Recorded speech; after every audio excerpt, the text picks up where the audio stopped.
nesta histórica terça-feira, dia 7 de setembro de 2021, dia da independência, mas também o dia de uma ruptura. O presidente Bolsonaro acabou de discursar agora há pouco na Paulista e fez o seu discurso mais duro. Aliás, mais do que um duro discurso, foi uma ruptura. Se a esquerda estava esperando um momento, um vacilo, uma palavra, uma frase mais forte do presidente, bem, para incriminá-lo, para impeachmentá-lo, o momento chegou. O presidente Bolsonaro finalmente disse aquilo que esquerda e direita, no fundo, esperavam, que não mais respeitará as determinações do STF. Chegou, inclusive, a chamar o juiz Alexandre de Moraes de canalha. Bem, o que isso significa na prática? Significa na prática que há uma guerra aberta entre os poderes, uma guerra declarada. Um dos poderes não mais respeitará o outro.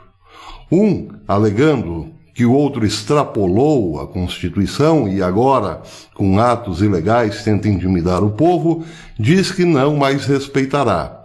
E o outro poder, aquele que vem exercendo inúmeras manifestações, por assim dizer, que causam espécie contrárias à Constituição, espera para dar uma resposta. Seja como for, desta guerra não há mais retorno. Deste ponto não há mais retorno. Não há mais como, por exemplo, esperar um presidente disposto a negociar. Mas também, certamente, não há como esperar que o outro poder resolva negociar. Ainda, entretanto, é preciso lembrar que o presidente deu um prazo ao Supremo, mais especificamente a Alexandre de Moraes. Ainda há tempo. Mas até quando? Até amanhã, dia 8. Porque certamente amanhã, o dia 8, será ainda mais quente que o dia 7. Porque o presidente já disse que reunirá o Conselho da República.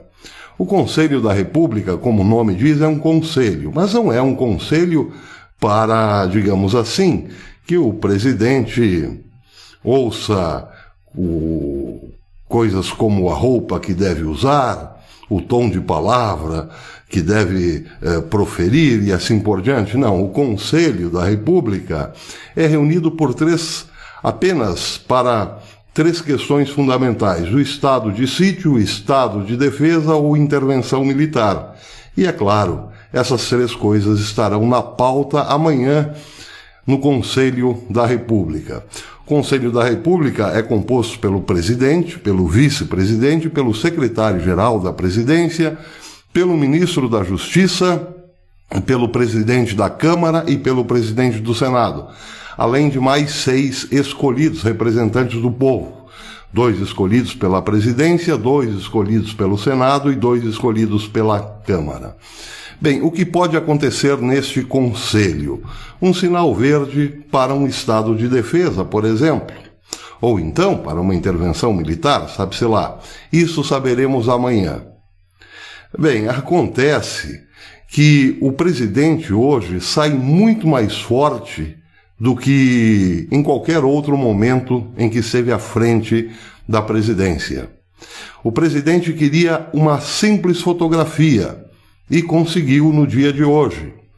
Milhões de brasileiros foram às ruas e estão nas ruas em todo o país para que se deixasse fotografar de verde e amarelo em apoio ao presidente e em favor da liberdade, contra a arbitrariedade e desmandos, e também exigindo eleições limpas e transparentes e o fim dos presos políticos.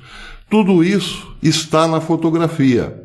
Fotografia, aliás, reafirmada pela legenda do próprio presidente Bolsonaro. Não é mais possível conviver com presos políticos em tempos de democracia, não é mesmo? Também não é possível irmos às urnas com eleições suspeitas. O presidente voltou a dizer que seria participar de uma farsa, o que foi aprovado pela Câmara, por exemplo. Eleições com urnas não auditáveis. Pois é.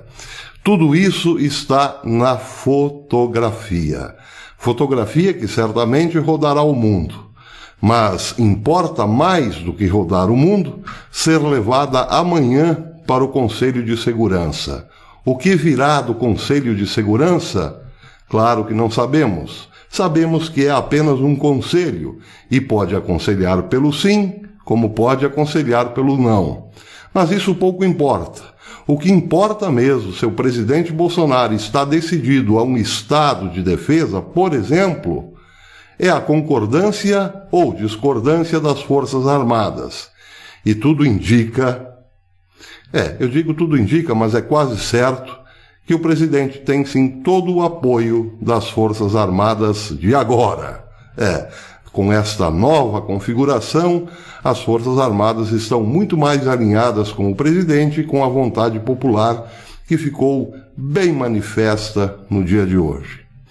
Então viveremos horas muito tensas de hoje para amanhã, porque é exatamente na passagem do dia 7 para o dia 8 que mora o perigo.